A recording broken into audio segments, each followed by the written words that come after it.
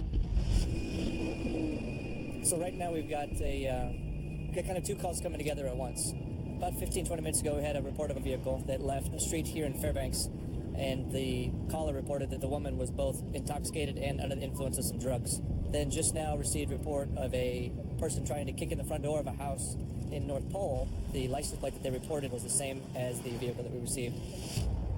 But before troopers can make contact with the residents, Looks like they have left the residence or on that or headed towards North Pole. Now it seems that they've gotten back in the vehicle and are driving further into North Pole.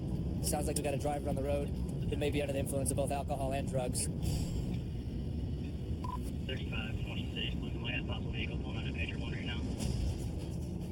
Right now, North Pole believes they're in pursuit of the vehicle coming up the Richardson Highway. They're probably 5 miles behind us. 35, want you guys to stay there just in case. Temple, setting right up at the first Pedron ramp.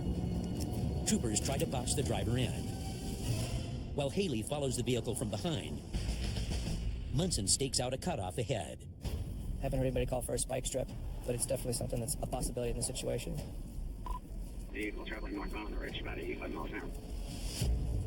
As troopers move in, the pursuit heats up. Getting caught up, about a 10th of a mile behind it.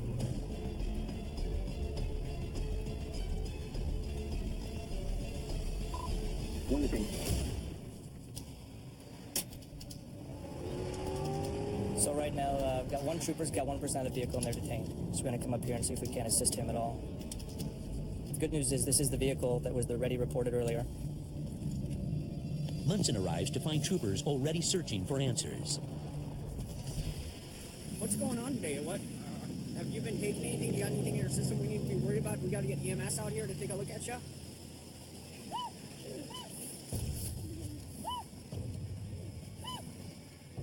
The driver won't respond and refuses field sobriety tests. She's going to be going to jail. She's not fit to drive. She came in here trying to obviously get the gate. We got behind her. She just jumped right out of the car.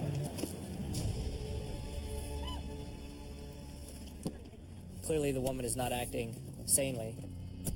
She started making some strange animal noises and acting like she was going to vomit, indicated she had consumed some methamphetamines today. Clearly, some abnormal behavior. We're going to go ahead and move to the vehicle impounded. So right now, we just basically hold on to it, preserve the evidence until we can get either a search warrant or consent to see what's inside. Back at post, troopers run the driver through breath and blood tests, where she tests positive for marijuana. But based on her erratic behavior, troopers suspect she could also be under the influence of spice, a synthetic marijuana that doesn't register in blood tests. Also, at the trooper post, she started resisting arrest, trying to get handcuffs, and it took several troopers to detain her. In all, she's charged with 3 counts of assault and a criminal trespassing misdemeanor. In the Matsu Valley, Trooper Benny Marcos has just received a tip on a warrant that might land him not 1, but 2 wanted persons. We're going to do a warrant arrest on an individual and his girlfriend. The male is known to run, and my purpose in this operation is to be a blocker for the route he historically runs from. You never know what you're going to get because, everybody has their own personal motivation for running. Most of them is just they don't want to go to jail, but a lot of them, could turn ugly and they might want to fight.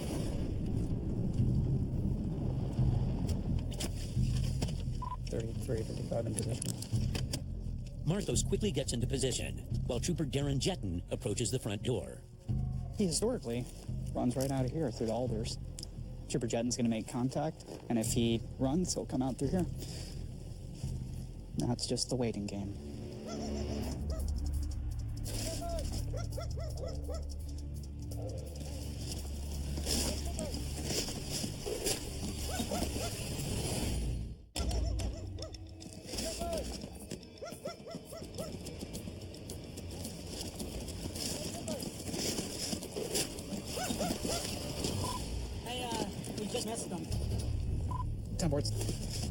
The troopers' intel on their elusive couple's locale is outdated.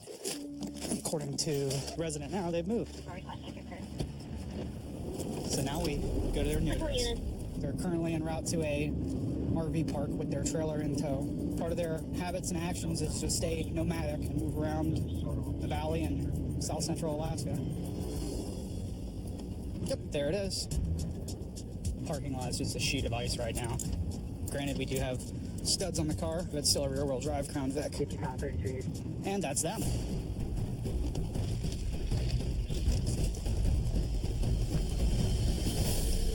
NCIC 155.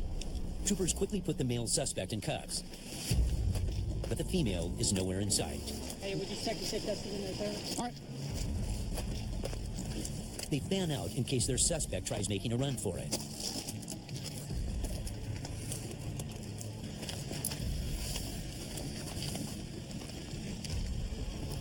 You got an ID card on you also, partner? Suddenly, Trooper Marco spots the suspect emerging from a nearby vehicle. Turn around. Turn around. Do you got any weapons, knives, anything like that on you? Narcotics, drugs? No, we quit all that. We're actually supposed to be going to church now. Okay. Have you walk over here to the passenger side? All in all, it's very successful. You know, got 2 people with warrants off the street tonight, and hopefully they can talk to the judge, get whatever issues they got straightened out. All right, slide on in. Watch your head. About as well as it could. Yeah, that's how you do it.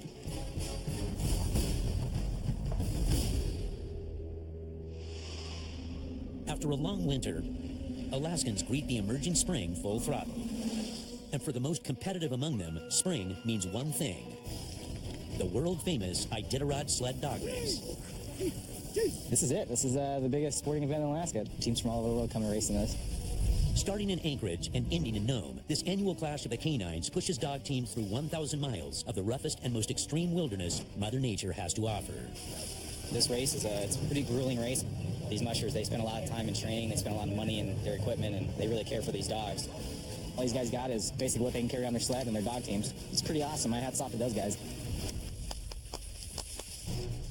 With the mushers off, Trooper Brent shifts gears and begins his patrol.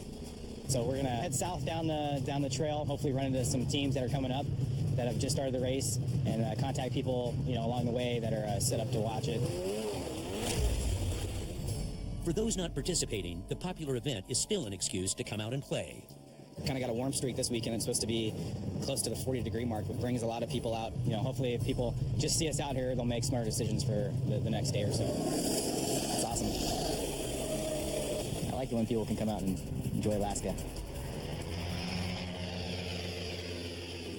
And for others, this iconic race is the perfect backdrop for their own special event. We're here at Yetna Station, which is the first checkpoint for Iditarod, and stopped here today, and looks like somebody's getting married, so we'll go down here and show our support and see what's going on. By the authority of the state of Alaska, I now pronounce that they are husband and wife. Eric, can you now kiss the bride? Present Eric and Danielle, husband and wife. First time I've seen a wedding on the Yetna River in Alaska, that's for sure. As the race's first day draws to a close, troopers wrap up and bid the mushers farewell on the 30-mile journey to their next checkpoint. I remember when I was a kid, I used to come up and watch the start and ride along the trail and watch the teams go by. So how many jobs out there can you say that you're getting paid to go out and do what you would do on, you know, a weekend? Pretty fortunate to be able to do that and call it work. Alaska's most famous race is off to an ideal start, but just east in Wasilla. When did you say that the sleds were actually taken? Sometime yesterday, or it could have been during the night. The Iditarod's founding family is reeling from a recently discovered theft. Is it just one, or how many are we talking? 2. Okay. But they only put 1 on Craigslist. Okay. Now, I'm not a dog sled expert. Are there, like, distinguishing characteristics that we'll be looking for, or how are we going to know for sure? We have the Eagle sled bags and the brakes. Dad had them custom made. He upheld them over anything. He was buried in one. All right, well, I'll see you in about 15, 20 minutes, and we'll go from there. Okay, thank you. Yep, thanks. This is a pretty well-known last name, the Reddington farm. Mr. Reddington called earlier today to report 2 of his dog sleds were missing, possibly stolen, and he believes that one of them is now on Craigslist for sale. And it sounds like the one sled has a custom-made brake that was made by his father, which would probably be Joe Reddington, who founded the Iditarod. That's a pretty big deal to this family. All right, well, I'll see you in about 15, 20 minutes, and we'll go from there. Okay, thank you. Yep, thanks. This is a pretty well-known last name, the Reddington farm. Mr. Reddington called earlier today to report 2 of his dog sleds were missing, possibly stolen, and he believes that one of them is now on Craigslist for sale. And it sounds like the one sled has a custom-made brake that was made by his father, which would probably be Joe Reddington, who founded the Iditarod. It's a pretty big deal to this family. Dog sled racing is their entire life. Let's go out there and see if we can identify these dog sleds, see if they're the ones that are stolen, and go from there. Trooper Anderson arrives to find the famed family waiting with new communication from the suspects. We did text that number, and the last correspondence we got was he is in cabin, the last one on the left when you pull in the driveway. Okay. The sleds have turned up at a new location. And this was the ad, right? Yes. I have a dog sled for sale, don't know much about it, got it from a friend. 400 or best offer. How much would you say the sled's worth? Probably 800 to 1,000. Okay. But they're sentimental to the family. Absolutely. His dad. Heirlooms for sure. I'll put it in my GPS. You guys can just follow me then. Okay. All right. Thank you. You're welcome. 1019 to have them complain and following me. The neighborhood we're going to is unfortunately a pretty well-known neighborhood for us that we take quite a few calls for service. Troopers must secure these historic artifacts before they disappear into an all-too-familiar cycle. A lot of times out here in the valley, what happens is one person steals it, then they sell it. They sell it again, they sell it again, they sell it again. And that can all happen in 1 or 2 days. It was cabin, right? They follow the directions posted in the ad. Hey, how's it going? And find a lone individual waiting in one of the driveways. Do you live here? Yeah. But no sign of the sleds. Can I talk to your folks or whoever? They're not home. Okay. How far away are mom or dad or someone I can talk to? No idea. All right. Here's the deal, man. These are pretty important sleds to this family. A lot of history with these sleds. Their family started the Iditarod. Pretty important to the family here, so you need to be honest with me. They're behind us. Okay. Is there anything about this sled that you can say is yours for sure? The great, everything. Okay. It's got the Eagle pet food thing, just like they said. Here's the deal, man. This sled's been stolen. Wherever y'all got it from, okay, it's stolen. How'd you guys come up with this sled? I don't know. Mom got it on Craigslist. All right. Sounds like they got it from probably whoever took it from you guys. So I think what happened, which happens most of the time with theft cases, is they get stolen and they're sold a couple of times within the first day or two. And so I don't necessarily think that these guys are responsible for stealing the sleds. I think they just kind of ended up with them. Yeah, we got them back, and that's one of the main things. Absolutely, and that's actually really impressive to me because it doesn't happen often that we get. I got them back, and I appreciate you guys helping me get them back. Thank you. Yeah, absolutely. Most of the time when something like a dog sled that doesn't have a VIN number gets stolen, it's really hard to track it down. So to be able to find it and actually get it back for our victim is a good thing, especially based on the significance of the sleds to the family. This is my first stolen dog sled recovery, so probably not the last. At least we got it back for him. Back north in Fairbanks. 23 at house 911 reporting that Harry 1056 threatening to harm him. Complainant is advising that there are several guns in the household. 10 farm 1019 now on the Mitchell. So now we're heading down to the disturbance. Our biggest concern is to make sure that everyone there is safe. A lot of weapons reported in the house, so we're going to send a couple troopers down there and make sure everybody's okay. Shelby 32335. It sounds like the argument started over who was going to fill up the fuel tank. Sounds like pushing us against the wall. It seems like the argument today started over something to do with the fuel tank, and be interested to know if the fuel that they have has something to do with theft. Fuel theft is pretty common, especially this time of year, winter coming in. Now fuel oil's close to $4 a gallon. With 500 gallons of fuel, it's nearly $2,500. 25 miles out, dispatch relays more information. The planet is 1099 out of Valdez. Fairbanks 2835. Did the information regarding the warrant say what the warrant's for? The failure to adhere for calendar call. There's no charge of theft. 10-4. The one who called actually has a warrant out of Valdez for failure to appear for court regarding a theft 2 charge. If it's an extraditable warrant, then we're going to he'll go to jail. It's kind of curious to call 911 for what may be a simple argument if you know you have a warrant. So he probably just forgot that he had a warrant. I'm just going to meet you out at the roadway. He's wearing a gray hoodie. 10-4. If it's an extraditable warrant, he'll go to jail. What's going on here? Basically, when I came home, told him, you know, just bought a truck, and he's like, okay, clean up the vehicle, put a full tank of gas in. I was kind of shocked, and I was like, there's a quarter of a tank in it. And then basically he sat there and started yelling at me, cussing at me, and sat there and was like, dude, you don't do anything, you don't pay right here. And then he's like, oh my God, if you could play, I'd beat your ass. And then he came up running, grabbed me like this, started pushing me, and sat there, then pushed me up against the wall. And sat there, was getting ready to physically assault me. And that's when I was like, okay, I'll feel it. Just calming him down. And I mean, his eyes were bloodshot red, so he looks like he's fully intoxicated. He ever assaulted you in the past? He's tried a few times. So we'll go try to talk to him and see what's going on there. Why don't we go ahead and put you in our car? That way we just leave you in the car while we talk to him. They'll come back out and talk to you. They'll be nice and safe in there, okay? And I will call if everybody goes in my car, goes in handcuffs. You want me to trouble right now? Yeah. Sound good? Okay. Okay, so we talked to the complainant. He's actually the one who's got a warrant. The other trooper did a good job getting him in handcuffs in the back of the car, just telling him that, you know, if he's going to ride up here in the back of the car, he had to be in handcuffs as a policy. What he doesn't know is that he's actually, once we go through the course of investigation, so we don't want to downplay his assault, but he's going to be arrested for his warrant. But troopers may still be making 2 arrests tonight. Okay, might need a little light discipline here, we'll see.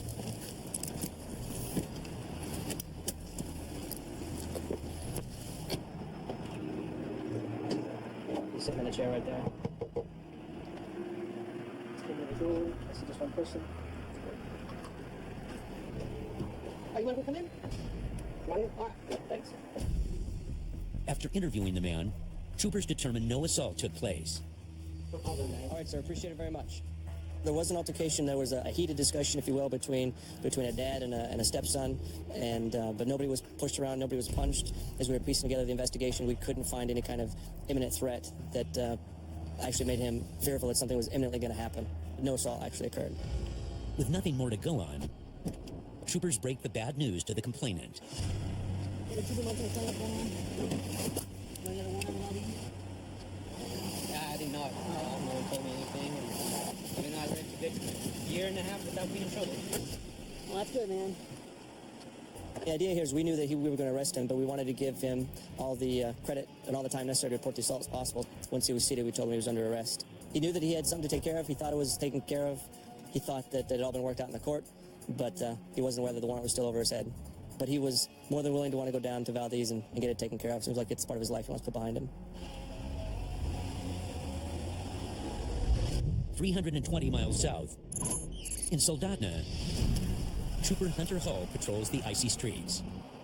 Look at this. We're not even close to being on the road. A mild winter has been interrupted by sudden snow and freezing rain. This is one of the first times in probably the last 3 weeks that the road hasn't been bone dry. So when people are driving constantly on dry roads and then all of a sudden there's a couple feet of snow on the ground and the temperatures are down to sub-zeros and below zero. Well, the road's warm, and when the snow hits it, it's going to freeze because it's just cold enough. So, you know, it can get pretty dangerous. And right on cue, he spots a vehicle driving dangerously. They didn't signal for their turn.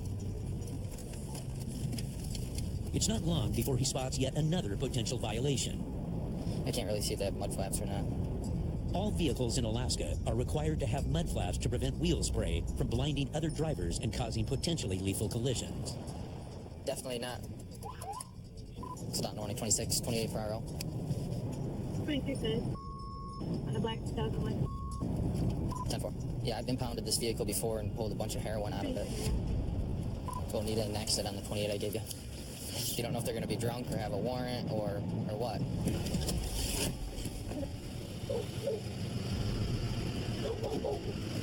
How's it going, guys?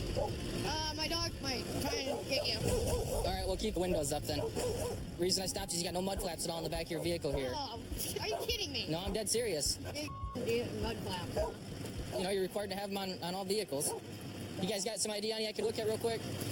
Settle it down, buddy. This back here. Yes, it is. Can you roll it down just a little bit, man? Yeah. All right. Keep roll it up just a little bit so your dog doesn't get out. Thank you. Hey, well, hold tight. I'll be right back up with you and I'll have you on your way, okay? All right.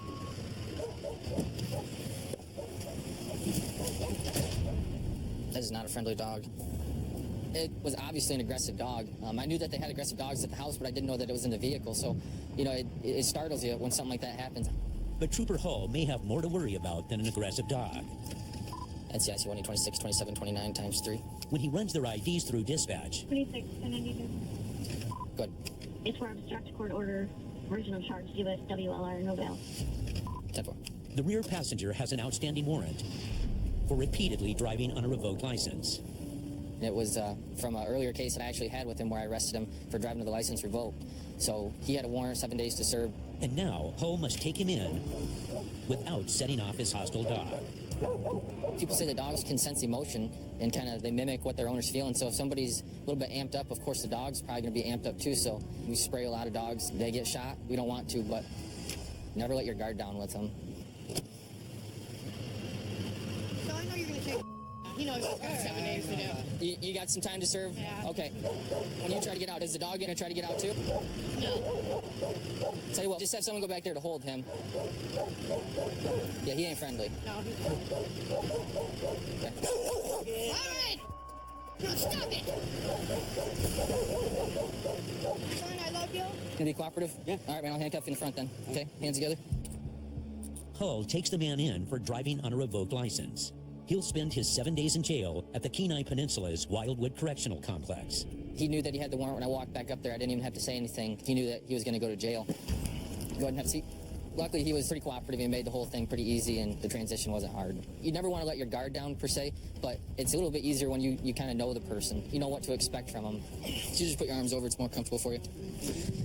All right, man.